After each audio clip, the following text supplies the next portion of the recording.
فرما برداری اللہ کی، اللہ کے حکم کے سامنے سر جھکانا، یا اللہ تعالیٰ نے جو مطالبہ فرمایا ہے کہ ادخلوا فی السلم کافہ، دین میں پورے کے پورے داخل ہو جاؤ، ہمارے لیے وہ مسئلہ نہیں ہے۔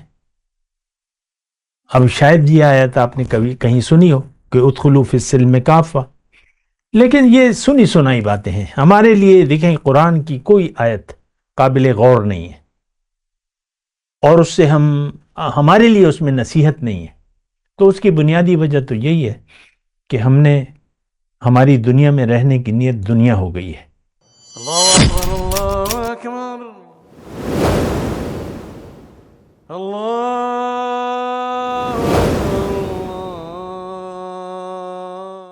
اعوذ باللہ من الشیطان الرجیم، بسم اللہ الرحمن الرحیم۔ اللہم صلی علی سیدنا محمد معدن الجود والکرم وآلہ وسلم۔ سامعین و ناظرین اکرام، السلام علیکم ورحمۃ اللہ وبرکاتہ۔ آج کا ہمارا موضوع کہ کیا ہم نافرمان قوم ہیں؟ جی بالکل ایسے ہی ہے۔ دیکھیں، فرما برداری کا شیوا نہیں ہے ہم میں۔ اصل میں اللہ نے حکم دیا ہے کہ اسلام میں پورے کے پورے داخل ہو جاؤ۔ ادخلوا فی السلم کافہ ولا تتبعوا خطوات الشیطان، شیطان کے نقش قدم پر مت چلو۔ شیطان کا نقش قدم کیا ہے؟ سب کچھ تو مانتا تھا، ایک حکم دیا اللہ نے، وہ اس کی سمجھ میں نہیں آیا تو انکار کر دیا اور اپنی مرضی شروع کر دی، انا خیر منہ۔ تو اور پھر اصرار کیا، یہ شیطان کی روش ہے۔ نافرمانی ہمارا شیوہ زندگی ہے، اللہ کی ہدایت ہمارے لیے اہمیت نہیں رکھتی، اور دیکھیں ہماری تو اپنی ترجیحات ہیں، اور ہمارا مسئلہ تو بہت ہی بگڑا ہوا ہے، ہم راستہ بھٹک گئے ہیں،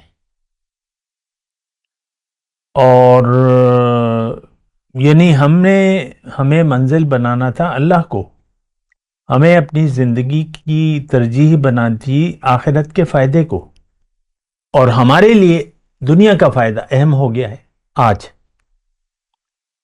اور آخرت کا فائدہ ہمارے لیے اہمیت نہیں رکھتا۔ آپ دیکھ لیں، عام زندگی کو دیکھ لیں، آپ اپنی روش کو دیکھ لیں، بس آپ کے لیے آپ کی خواہش، آپ کی اپنی ذاتی زندگی، جسم آپ کا، آپ کی جو بھی زندگی ہے، چاہے آپ زندگی کے جس حصے میں بھی ہوں، آپ کے لیے سب سے پہلے اپنی اہمیت ہے، پھر آپ اپنے بچے ہو گئے یا جو والدین ہو گئے، بھائی بہن بار وغیرہ، اس کے علاوہ ہماری کوئی سوچ ہے نہیں۔ کاروبار ہے، نوکری ہے، گھر ہے، یہ ہے وہ ہے، بس یہ ضروریات زندگی ہی کی فکر میں ہم زندگی گزار رہے ہیں۔ ہماری سوچ سمجھ صرف ظاہر تک محدود ہے۔ دین اسلام کو ہم نہ سمجھے ہیں نہ سمجھنا چاہتے ہیں، اور دین کی جو بھی ضروریات ہیں حقیقی طور پر، مثال کے طور پہ توحید ہے، بنیادی جو ہمارے عقائد ہیں اس میں توحید ہے، رسالت ہے اور آخرت ہے۔ مجھے آپ بتائیں، کبھی آپ نے سوچا دین کی جو بنیادی باتیں ہیں، کبھی آپ نے سوچا کہ کیا مطلب ہے اس کا مطلب کیا ہے؟ توحید کا مطلب کیا ہے؟ لوگ بیان کرتے رہتے ہیں شرک اور یہ اور وہ ساری آپ سنتے رہتے ہیں باتیں توحید کے بارے میں، لیکن جو بھی ہے ہمارے پاس وہ ہمارا سنا سنایا ہے، یعنی ہمارے ذہن میں جو 3 عقائد ہیں اس کے بارے میں جو بھی ہمارے ذہن میں وہ سنی سنائی باتیں، یا کہیں آپ نے پڑھی پڑھائی باتیں ہیں، ہم نے خود نہیں سوچا کہ دین ہے کیا اور اس کے عقائد بنیادی کیا ہیں اور کیوں ہیں۔ یہ نہایت ضروری ہے۔ آخرت پر میں آپ کو کہوں کہ آخرت پر ہمارا یقین نہیں ہے، اور رسالت، توحید کو نہ ہم سمجھتے ہیں نہ سمجھنا چاہتے ہیں، آخرت پر یقین نہیں ہے، توحید، رسالت، یہ سب باتیں ہماری سمجھ سے بالاتر ہیں۔ تو 3 بنیادی عقائد اگر میں آپ کو کہوں یا آپ مجھ سے پوچھیں تو حقیقت یہ ہے کہ ہمارے جو دین کے 3 بنیادی عقائد ہیں، تینوں سے ہم منکر ہیں، ہم نہیں جانتے، نہیں جاننا چاہتے۔ یہ بھی تو ہے نا کہ ایک چیز اہم ہے اور آپ کو اس کی آپ ضرورت ہی نہیں محسوس کرتے، حالانکہ دنیا کی باتوں کی تو آپ ضرورت محسوس کرتے ہیں۔ کاروبار کر رہے ہیں تو 10 لوگوں سے پوچھیں گے، یا یوٹیوب پہ دیکھیں گے، یا جو بھی ایک دوسرے فیزیبلٹی خرچے وغیرہ۔ نوکری کر رہے ہیں، بچہ جو ہے تعلیمی میدان میں کوئی ڈگری لینا چاہتا ہے، 10 بار سوچے گا، اس کو ابو بتائیں گے، خود سوچے گا، لوگوں سے پوچھے گا، وہاں ادھر ادھر دیکھے گا۔ تو ہر بات، دنیا کی بات، ہر بات کو ہم سوچا کرتے ہیں، سمجھا کرتے ہیں۔ جو بچہ مثال کے طور پہ امتحان میں اچھے نمبر لیتا ہے، بورڈ میں اچھے نمبر لیتا ہے، تو وہ کیوں لیتا ہے، کیوں پاس ہوتا ہے؟ کہ اس نے سوچ سمجھ کے پڑھا ہے اور تیاری کی ہے اس کی۔ تو دنیا کی زندگی تو ایک امتحان ہے، اور تو ہم تو نہیں، دیکھیں ایک بات جو یعنی عمومی طور پہ دنیا کی زندگی کو ہم امتحان نہیں سمجھتے، آرام اور آسائش اور خواب۔ ہمارے خواب دنیا تک محدود ہیں، یہ بات بھی نوٹ کریں نا۔ اچھی زندگی، والدین اپنے جب شادی ہوتی ہے تو بچوں کو کیا، خدا تیری زندگی اچھی کرے۔ کون سی زندگی؟ دنیا کی، یہی 2-4 دن کی زندگی اچھی کرے۔ والدین ہوں یا اولاد ہوں، سب کی سوچ صرف دنیا تک محدود ہے۔ ہم سب دنیا کی سوچ رہے ہیں، اور دنیا ہی، اللہ کا حکم ہمارے لیے کوئی اہمیت نہیں رکھتا۔ تو جب اہمیت نہیں ہے تو آج کا جو میرا موضوع ہے کہ کیا ہم نافرمان قوم ہیں، تو نافرمانی، دیکھیں فرما برداری ہمارا مسئلہ نہیں ہے، یہ بات بھی نوٹ کریں نا۔ فرما برداری اللہ کی، اللہ کے حکم کے سامنے سر جھکانا، یا اللہ تعالیٰ نے جو مطالبہ فرمایا ہے کہ ادخلوا فی السلم کافہ، دین میں پورے کے پورے داخل ہو جاؤ، ہمارے لیے وہ مسئلہ نہیں ہے۔ اب شاید یہ آیت آپ نے کبھی کہیں سنی ہو کہ ادخلوا فی السلم کافہ، لیکن یہ سنی سنائی باتیں ہیں ہمارے لیے۔ دیکھیں قرآن کی کوئی آیت قابل غور نہیں ہے، اور اس سے ہمارے لیے اس میں نصیحت نہیں ہے۔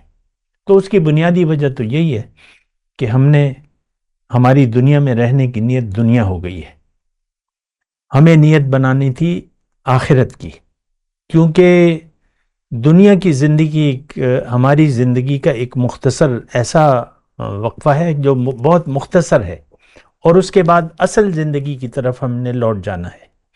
اس وقت مہلت بھی ہے اور امتحان بھی ہے۔ تو اس وقت ہمیں نیکی کا رویہ اختیار کرنا ہے۔ نیکی مطلب فرما برداری کا رویہ اور نیکی کا رویہ اختیار کرنا ہے، لیکن ہمارا رویہ نافرمانی کا ہے۔ نافرمانی، دیکھیں اس کا زیادہ مطلب آپ ذہن پہ زور نہ دیں، مطلب آپ کے لیے اللہ کا حکم اگر اہمیت نہیں رکھتا، یا اللہ کی رضا کی آپ کے لیے کوئی اہمیت نہیں ہوتی، تو پھر لازماً آپ نافرمانی کریں گے یا نافرمانی کے فتنے میں مبتلا ہو جائیں گے۔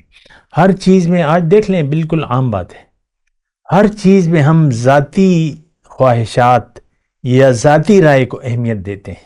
ہر کام میں، کام تو بہت ہیں مختلف قسم کے ہیں، لیکن میری رائے، میری مرضی، میری رائے، اور بس اسی طرح جو ہے پھر گھر میں جو ہے مثال کے طور پہ اختلافات آ جاتے ہیں، بچوں کے والدین کے ساتھ آ جاتے ہیں، بیوی کے میاں کے ساتھ، میاں کے بیوی کے ساتھ، اسی طرح اختلافات پہ وہ ساری زندگی چلتی رہتی ہے، اور زندگی گزارنا آپ کے لیے مشکل ہو جاتی ہے کہ ادھر ایک طرف آپ کی خواہش ہے، دوسری طرف حالات کا تقاضا ہے، تو پھر آپ اپنے اوپر جبر کر کے حالات کے تقاضے کو قبول کرتے ہیں یا کمپرومائز کرتے ہیں، اندر سے آپ یعنی راضی نہیں رہتے. میں ویسی ایک بات کہہ رہا ہوں.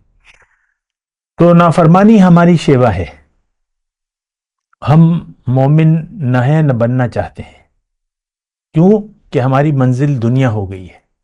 نافرمانی ہمارا امت مسلمہ کی بات کر رہا ہوں، میں انفرادی طور پہ بھی بات کر رہا ہوں کہ ہم دنیا کے جو آزمائش ہے، دنیا کی زندگی کو ہم نے امتحان نہیں سمجھا، اور آرام اور آسائش، سہولتیں اور مشکلات سے پرہیز، یا آپ اچھا نہیں سمجھتے مشکلات کو، تکالیف کو وغیرہ، اور آپ چاہتے ہیں دعائیں بھی آپ کی ہیں ہر مشکل سے، یا اللہ ہر مشکل سے بچا، ہر آزمائش سے بچا. حالانکہ دنیا تو آزمائش کی جگہ ہے. آپ کہتے ہیں کہ آزمائش نہ ہو، مصیبت نہ ہو، تکلیف نہ ہو، حالانکہ جنت کی جو چار دیواری ہے وہ تو تکالیف اور اس قسم کی آزمائشوں سے بھری پڑی ہے. وآخر دعوانا الحمدللہ رب العالمین. مولاي صل وسلم دائما ابدا على حبيبك خير الخلق كلهم.